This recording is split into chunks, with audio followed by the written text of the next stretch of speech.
Bayan sa ikapitong araw ng impeachment trial ni Vice President Sara Duterte, ipinagpapatuloy ng impeachment court ang pagdinig at pagtalakay sa hinihiling na pagkuha ng tax, bank at AMLAC records ng Vice-Presidente. Nauna nang inilatag ng prosecution panel at defense panel ang kanilang mga argumento tungkol sa hiling na magpalabas ng subpoena para sa mga nasabing dokumento. Bahagi ito ng pagtalakay sa Article 2 ng Articles of Impeachment na tumutukoy sa umano'y unexplained wealth. Samantala nakatakdang sumalang sa witness stand ngayong linggo si NBI Director Attorney Melvin Matibag.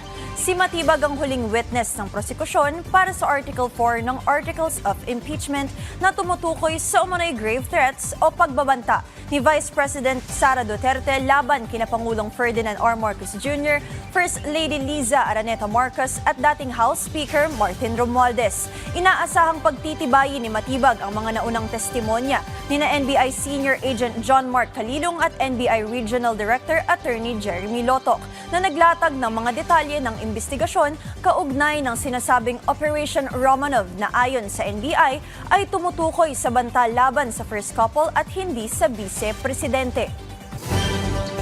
Kaugnay ng balitang yan, humingi tayo ng update kay Bernard Ferrer na kasalukuyang nasa Senado.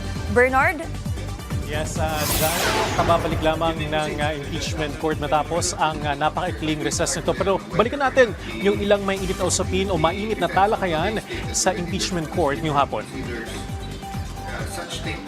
Sa pagpaputuloy ng paglilitis, tinanong ni Senator Judge Joel Villanueva si House Prosecutor Chel Jokno kung paano masabing hindi isang fishing expedition ang hiling ng prosekusyon na maglabas ng subpoena para sa bank, tax at AMLAC records ni Vice President Sara Duterte. Ayon kay Jokno, direktang nag-uugnay ang hinihiling ng mga subpoena sa Article 2 ng Articles of Impeachment umano'y unexplained wealth. Piniliwanag din niya na ang SALN ay isang snapshot lamang ng mga ari-arian at pananagutan ng isang opisyal habang ang income tax return ay maihahalin tulad sa isang short video ng mga transaksyon ng taxpayer.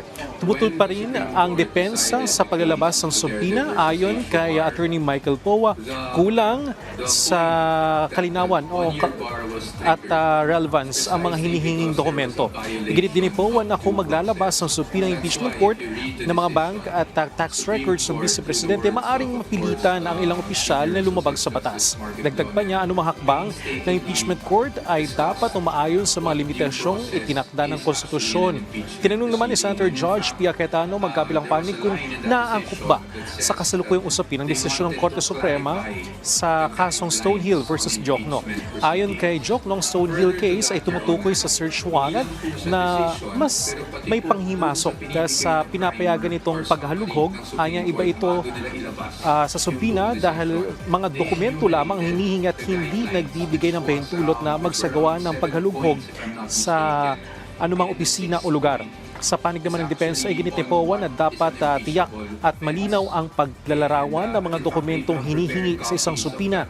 Ayon sa kanya, halos lahat ng dokumento na hinihingi ng prosekusyon kaya itinuturing niya itong isang fishing expedition.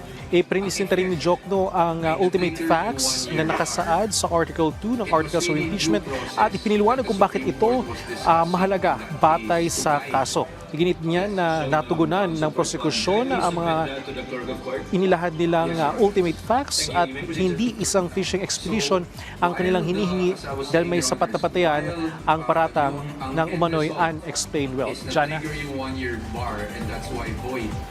Maraming salamat, Bernard Ferrer.